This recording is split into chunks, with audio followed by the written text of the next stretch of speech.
lembra que eu conto para vocês que eu queria muito trabalhar no mercado financeiro. E aí eu fiz entrevista em vários bancos de investimentos. O pessoal me deu portada o tempo todo, não consegui trabalhar em nenhum. Aí teve um que me deu muita esperança. Ali no Goldman Sachs, estava em entrevista final, o cara me deu uma humilhada na entrevista de emprego. Eu falei, meu, então vou ter que empreender esse negócio. Aí eu fui convidado para trabalhar numa corretora incrível da época. Coisa fina, assim, top corretora, chamada Tove na época, né? O Ju deu uma piscada no olho aqui. Corretora incrível. E aí, beleza, começou lá meu primeiro dia de trabalho. Aí lembra que eu descobri? Cara, não tenho salário? Pô, mas eu pensei que tinha salário. Não tem mesa, não tem Eu não tenho mesa? Eu não tenho nada, não tenho cartão, não tem ninguém para me ensinar. Aí, cara, de repente me jogaram, cara, lá para uma sala no fundo. Quando eu abri a porta dessa sala, sabe quando você tá num filme, aí tá sem áudio, aí você abre a porta e tem uma gritaria acontecendo? Eu abri a porta, tinha essa gritaria acontecendo. E no final daquela sala, tinha umas 20 telas de computador. Porque os caras não sabem abrir aba, né? Não sabe. Ele pega uma tela pro TI. É exatamente isso. E ali, atrás daquelas telas, tinha um cara chamado Júlio Mora. O Júlio Mora estava lá. E aí eu via todo mundo ali. E tinha o grande Júlio Mora ali, com as suas 20 telas. E um monte de estagiário, júnior e gente. E alguns estão com você até hoje, né? Time. Time e tal, ali ajudando ele, o pau quebrando, um monte de telefone e tal. Essa foi a primeira vez que eu vi o Júlio. Só que na época, pô, quem era eu? Ninguém sabia que era eu. O Júlio não sabia que era. Era uma loucura, ninguém sabia nada. Eu ficava olhando. Cara, esse cara deve ser alguém muito importante, né, meu? Porque o cara tem muita tela. O cara tem muita... E no mercado financeiro tem essa parada de quanto mais tela, mais bem sucedido você é. Verdade. Né? Muita tela. Eu falei, cara, que isso? E aí eu tive algumas pequenas conversas ali, só que o Júlio não tinha tempo. Né? E aí o Júlio ia me orientando em alguns momentos. Eu falava, cara, ó, que legal. Esse é o cara que tem mais resultado na corretora. Ele era o cara mais bem sucedido ali da corretora e tal. E aí a história nos separou, né? Depois eu fui para XP, passou um tempo, passaram alguns anos o Júlio também. E aí a gente se encontrou novamente e aí passamos por algumas boas histórias ali que talvez a gente conte, né, aqui ao longo do episódio. Então foi assim que eu conheci o Júlio Mora Tabajara. Né? E até hoje ele é, para mim, uma referência, um dos assessores mais bem-sucedidos do mercado, com certeza pela consistência que tem. Verdade. Né? Então parabéns por isso, Julião. Obrigado. Cara, eu queria saber o seguinte, como que você conheceu o mercado financeiro, de fato? O que despertou sua atenção? E aí depois eu queria que o Felipe também contasse um pouco dele. Bom, eu entrei no mercado financeiro em 85, né, no Banco Nacional, que patrocinava o Ayrton Senna, né, tinha um chapeuzinho. E ali eu estava naquela agência da Ipiranga, Ipiranga, esquina com São João. Tinha uma agência do Citibank que ficava bem do lado.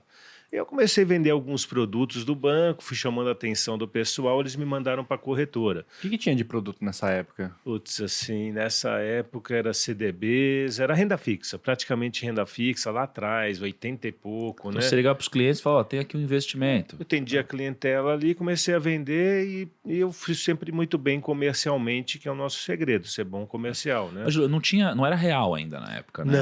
Não. Quanto rendia um CDB? Né? Você lembra? Isso era 85, foi aquela época da hiperinflação. Então, uma época bem complicada. Depois tiveram as tablitas. Bom, aí teve o caso NAS, aí teve Collor, aí teve um monte de coisa acontecendo, né? Mas essa época foi quando eu entrei e eu fui para a Sinal Corretora, que era a corretora do Banco Nacional, que ficava na Paulista e Sina com Augusto, onde é o Safra hoje. Então, ali... E eu costumo dizer, assim, Tiago, que... você tem que dar para o negócio, entendeu? Dá para o negócio? Como assim, cara? Coisa estranha. Não é... Como assim, Julião? Você tem que, assim, ter no teu DNA, para você se dar bem em qualquer tipo de trabalho, você tem que gostar do que você faz. Eu sou um cara hiperativo, então eu conseguia fazer 2, 3 coisas ao mesmo tempo. Fui para Sinal Corretora, comecei a atender cliente, aí tomei conta de uma mesa, isso com 19, 20 anos de idade. E aí foi assim, esse foi o começo, né?